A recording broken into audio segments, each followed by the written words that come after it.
My name is Dave Hollenbach, the host of From Embers to Excellence. My goal is to explore the many facets of leadership from the perspectives of some amazing people. In addition to leadership, I like to discuss mental health, PTSD, and overcoming adversity. If you have a favorite episode, I would love to hear about it. Message me through social media or my website, and I will share some free tools to help you achieve your goals. Please like, subscribe, and leave a review. If you haven't purchased your copy of my book, Fireproof, please grab a copy today. Thanks for listening. Today, we got a special treat for you. Thank you, everybody, for joining me. Today, I've got Neil Haley from The Neil Haley Show, the media giant. I've got an opportunity to co-host with him today, where we're going to interview Chief Freddie Fernandez. And Neil, thank you so much. The media giant, and quite literally towering in at 6'10", former professional wrestler. So Neil, thank you so much for joining me. I'm excited, and we're going to do this more often. And now I can just have fun where it's your show, and I can ask questions when I can. And then really excited about our guest. So let's see who it is. You were mentioning who our guest is. Yeah, so Chief Freddie Fernandez, Miami Fire Rescue, retired. Chief Freddie spent 32 years with Miami Fire Rescue.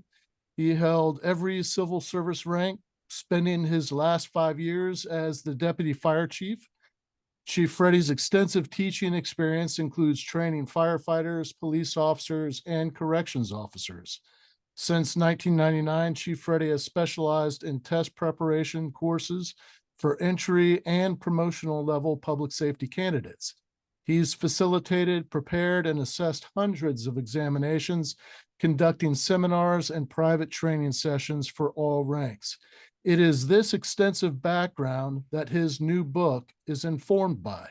His new book, Fire Assessment Center 360, Climb Past Your Competition, is available now, and we're going to talk a little bit about that. But I would encourage you guys to go back and listen to the first interview that I did with Chief Freddie. He has graced this show in the past. So, Chief, thank you so much for joining me again to share the good news of your book coming out. Well, Dave, it's an honor and a privilege to be here. I'm so excited, especially having Neil here. That's an extra bonus I wasn't expecting, and it's just absolutely awesome. I thank both of you for your time and your listeners for paying attention. I'm super excited about this new book that I've just put together. I was asked recently at church, how long did it take to put the book together? And I told the lady that asked me, well, about 40 years. And she just started laughing, and she goes, what do you mean 40 years? I said, well, really, it's an accumulation of 40 years of experience in the fire service, of training, of teaching others. The actual process of writing the book, when I really determined, hey, I'm going to get this done, did take about a year. And Dave, I got to admit that part of the motivation was seeing your book when I read your book last year. And that inspired me to really get focused and get it done. So in this book, I'm so excited to share what I've learned over the last 40 years of working with trainees, working with students from around the country, and what I learned in the fire service. And I thank you for hosting me today. Tell me a little bit about who is this book written for? That's a great question, because this book is written for anybody in the fire service that is looking to expand and grow their career. The title of a book, like you said, is Assessment Center 360, Climb Past Your Competition, because it's focused to people that are perhaps going to have a promotional exam at some point in their career. But the focus that I tried to get across in this book is that we do not prepare for an assessment center. We do not prepare for an exam. We prepare ourselves. And one of the quotes that I have in the book, early on in the book, is about not trying to put on a persona or a fake image in the exam, because that will not carry you very far. And like I said, I was inspired by your book, but I quoted over 40 different authors in my book. And I take information from a lot of different sources, both in the fire service, outside the fire service, law enforcement. One of my favorites, of course, John Maxwell. I have a lot of things from quotes from his. But what I try to tell the students is prepare yourself, then prepare for the assessment center. And that's the whole premise of the book, that you cannot demonstrate something on a promotion exam that you don't already possess. Now, Chief, specifically enough, you're talking about promotions. How important is it to move up the ladder if you're going to be in the fire and be a firefighter? And why don't you stay a specific rank? What is so important once you get into this business to make sure you move up the ladder? And promotions really aren't for everybody. There are some that choose to enter the career and stay at the firefighter rank for the rest of their career. And that's fine. For those people, I just say be good at your craft. If you're a driver of a ladder truck, an engine truck, just be very good at it. But the reason that moving up, I think, is so important is it challenges people. It helps people grow. If you think about things like the self-actualization from Maslow, of always trying to reach that pinnacle, it helps people to stay current in their career, helps to expand their reach. We have a lot of people that are leaders, and one of the things I talk about in the book is that in order to be a leader, you have to first learn how to lead yourself and be able to grow and develop. So I think one of the things that helps to keep us fresh in the career, helps keep us from getting stale, and it just makes the career more exciting throughout the years, in my opinion. I loved not just the process, but the opportunity to grow and to be mentored. Because as I moved up in rank, it was like, well, one, I'm able to influence that many more people, but two, it's like another door of influencers is opened up to me. So I'm closer to the next rank. The people that have been there and done that, they're more likely to mentor you as well when they see you striving to achieve more, you know? It's interesting you would say that, Dave, because one of the chapters in the book is about mentoring. And I talk a lot about one of the early mentors I had in my career. He unfortunately passed away in the last year. His name was Robert Paul. But when I got hired in 1983, he already had 33 years in the fire service.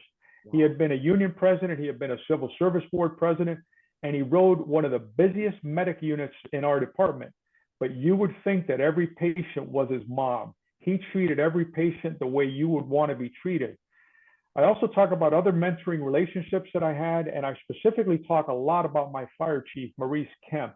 Maurice Kemp was an incredible mentor because he listened to his subordinates, he empowered his subordinates, and he tried to get us to grow every day. So he challenged us. So I talk a lot about mentoring. And to back to Neil's question, I think that's a great part of the growth process as you challenge promotion exams is you're challenging yourself. And then your horizons start to change. So for instance, as a company officer, you're managing a crew, perhaps a couple of crews in a fire station. But once you get to a battalion chief, you might be managing 50 personnel, 5, 6 stations with 10, 12 apparatus. And as you continue going up the ranks, your scope just becomes much bigger and your reach becomes bigger. And for people with the personality that you want to be challenged and not stay stale in your position, I think it's great to continue getting promoted and making a bigger impact. So how about let's talk a little bit about mentoring. How hard is it when you're in this industry to find mentors? What do you look out for when you're looking for a mentor? That's a great question. In the book, I actually reference how to set up mentorship programs, how to look for mentors, what to look for. And one of the people I quote in the book is the pastor from my church, Pastor Ryan Reed. He did an entire service on mentoring and setting up this mentoring relationship. Now, Dave might want to chime in here, but I've always found that if you want to learn, the teacher will appear. And if you ask, if you have the right positive attitude, there's always people out there that are willing to coach you. One of the expressions we have in the fire service is that a senior or an older firefighter, the most important job is to teach the young firefighter how to become an old firefighter. The one thing that I would, I guess, warn others on is that there are people that fancy themselves as a gift to the fire service, and they attempt to mentor others when in reality they should kind of steer away from it. And so as a young firefighter, I think it's incumbent to get to know the people on your crew and the people on other crews, and really see who who's the one that people are looking up to, and try and uh, work with that individual, almost like you're interviewing them informally, because you want the best of the best to be mentoring you. Yeah, and I think it's important not to dive into a mentoring relationship. Perhaps you kind of, it's almost like your initial couple of dates where you talk to them, you engage with them, and then you're looking for those skill sets, those behaviors that you want to emulate. So, for instance, if this person is always to work on time, if this person is always one of the first ones out checking out the rig, if he's always being courteous to citizens and patients, you start looking at those traits and you say, hey, wait a minute, those are traits that I'd like to have.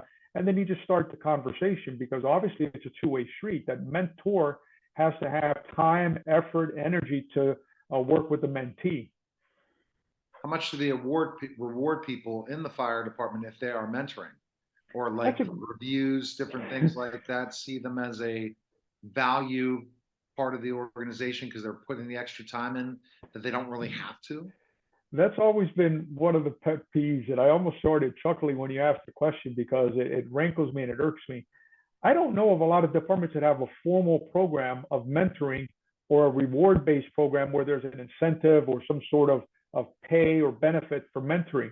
Most of the mentoring programs that I know of are just informal, where it just starts with that relationship and somebody who perhaps sees somebody that says, hey, that person has a lot of potential. I'd like to help them. I had a lieutenant early in my career, and in addition to ballpark, I had another lieutenant. This was even earlier. His name is Jim Fisher. He retired as our chief of training. I still stay in contact with him today, and he lives out in Flagstaff, Arizona now. And he's one of the people that contributed some material to my book. So, but he was the type that took the time to mentor you and coach you. And I think he bred that in me, and then I did it down the road as well. They're all informal. The only thing that I think maybe might be something that you could compare to is like a precepting program where the senior paramedics will get an incentive for essentially checking off another paramedic, so that, and basically giving them their blessing that they're ready to be on their own. And that's not a bad analogy, Dave, but what I found is that some preceptors do it for the right reason. Some do it because they get a pay bump. Maybe they get a 1 or 2% pay bump, or they get some sort of a benefit. So I've had pros and cons with that in my career. But it is a good analogy in terms that they do have a way to influence other people's career. And the preceptoring tends to be a little more structured than some of the mentoring programs. What about the testing? You talk about preparing for the test in your book. Like these exams, are they difficult to move up the ladder? They're very challenging. And the reason is that in the fire service, for about the last 30 to 40 years, a lot of departments have gone to what's called the assessment center process or assessment center methodology. And one of the reasons is this has been validated to have the less adverse impact on different classes. It's been validated as being the most likely to predict future performance. But what it does in the assessment center process, it puts you in the seat. So I mean that administratively, I mean that in terms of giving presentations, running emergency scenes. And what they try to do is build exercises, build scenarios that are as close as possible to the actual job position. So it'll all start with what's called a job task analysis or a review of the position. And they determine what are the skill sets that are most important for the position. So at the firefighter level, paramedic or lower levels, it's more task-based. As you continue moving up each level of supervision, it becomes more strategy-based, more command-based. And obviously, the higher you get in the organization, more administrative skills. So there's basically about 6 fundamental exercises you'll find in most assessment center processes, and they do vary based on rank. So for instance, an in-basket is more of a paperwork-driven exercise, managing calendar, scheduling, managing a lot of documentation and material. That wouldn't be likely at a lieutenant level. But at a lieutenant level, you might get more of a training presentation where you have to give training on a piece of equipment. Perhaps pretty much at all levels, you're going to run an emergency scenario of some sort. But obviously at the lower levels, you might manage just a couple of companies, a couple of crews. At a chief level, you might be managing dozens of crews. So the whole process of the assessment center is kind of taken away from the old fashioned multiple choice written exam that just proves what you can memorize, what you can remember out of a book. Now, there's some value for that. There's a place for that in the testing process. But the assessment center, which is what most agencies do now, both fire and police, it's more based on the reality of the job, and it's a better predictor of what they're going to do in the future. Chief, how many assessments would you say that you have informed on? Well, that's a tough question. Yeah, I know you give me a tough question at some point. I'd have to say in the thousands at this point. Over the last 24, 25 years that I've been doing assessment center training, I've prepared people from approximately 475 different departments and 71 or 72 different testing outfits or testing companies. There's approximately that many companies around the country that put on assessment center testing. Now, some departments will put on their own in-house testing done by HR. So you could add that to the list as well.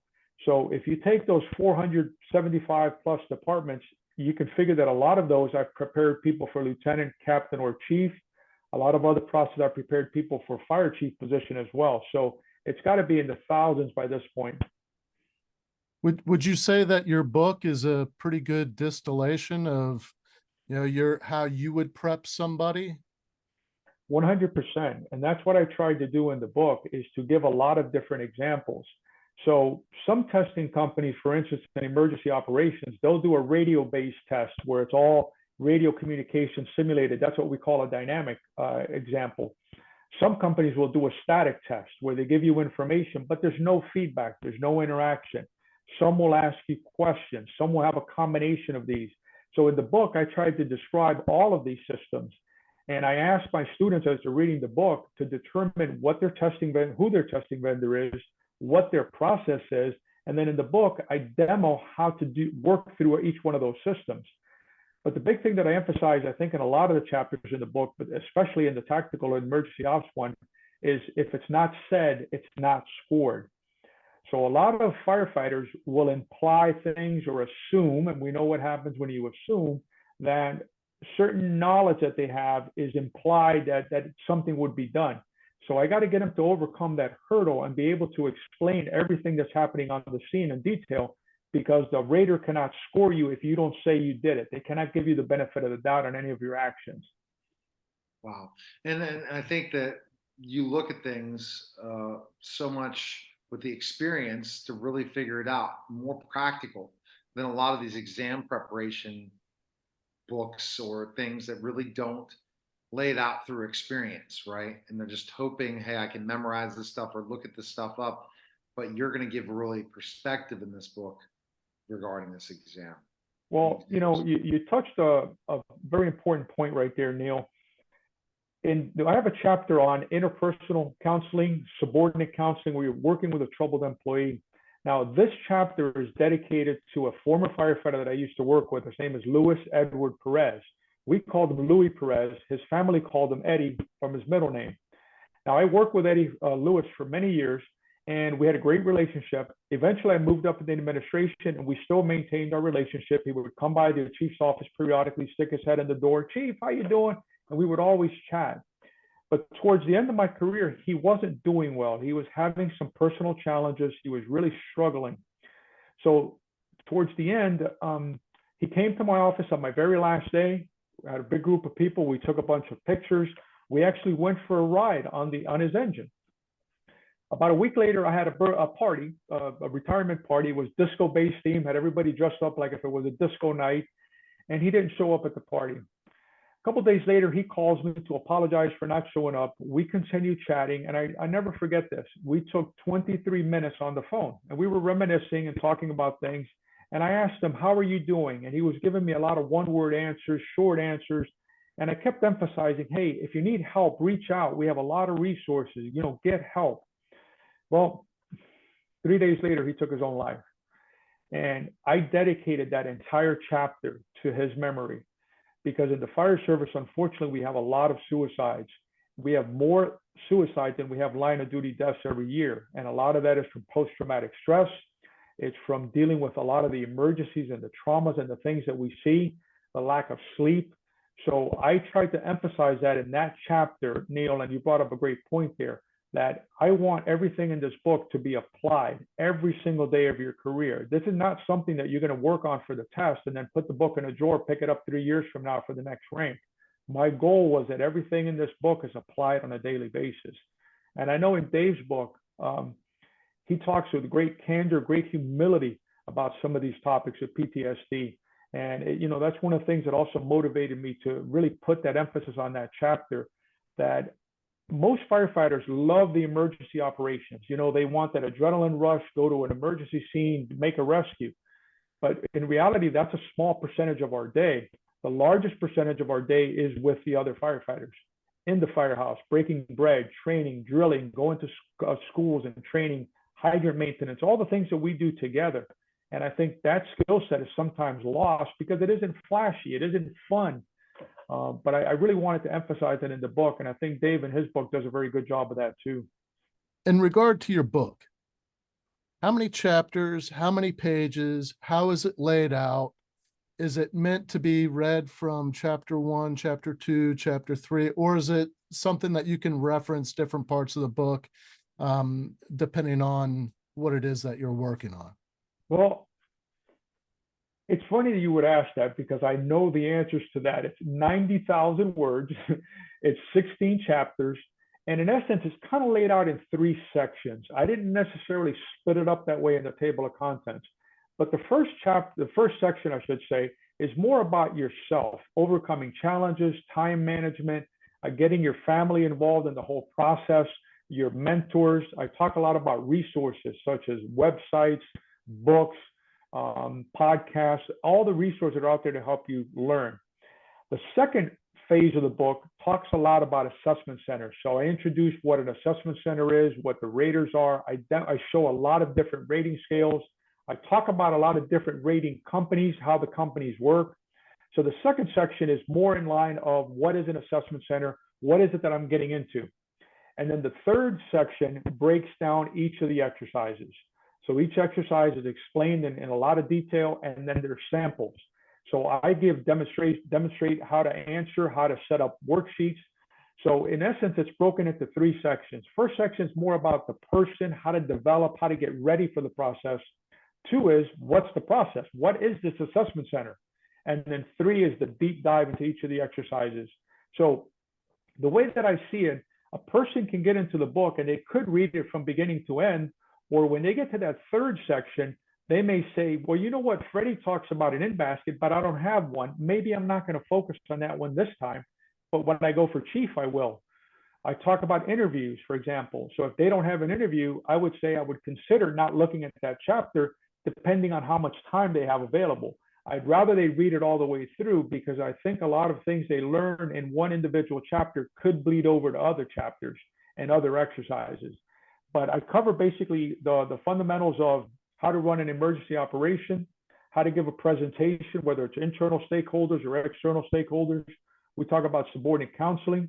We talk about interviews, obviously emergency operations, and then the in-basket. So those are the 6 most common exercises they're likely to have in an interview, and they're all covered in a lot of detail in the book in that third section.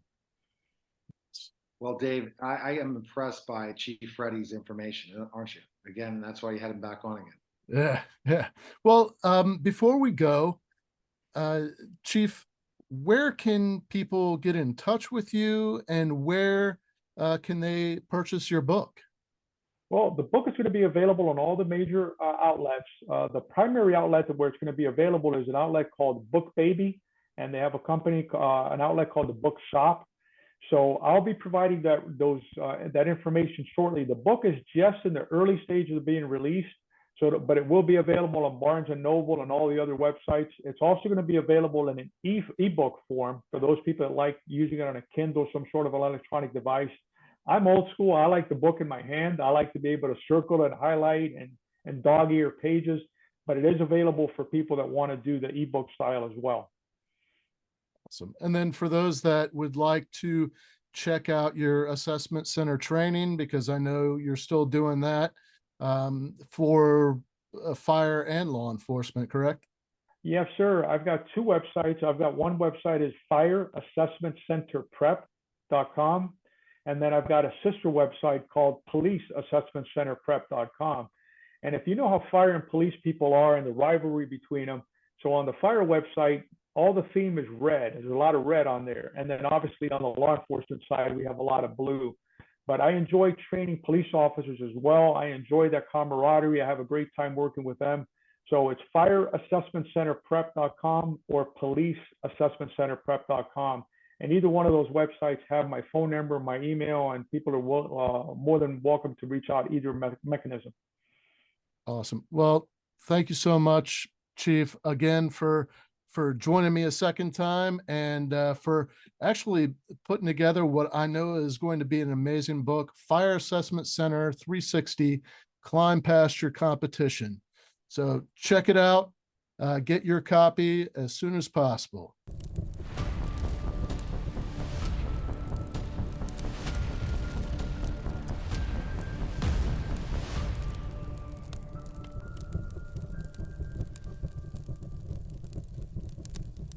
Thank you for listening to this episode of From Embers to Excellence. Please visit hollenbachleadership.com for additional content, and don't forget to like, subscribe, and leave a review.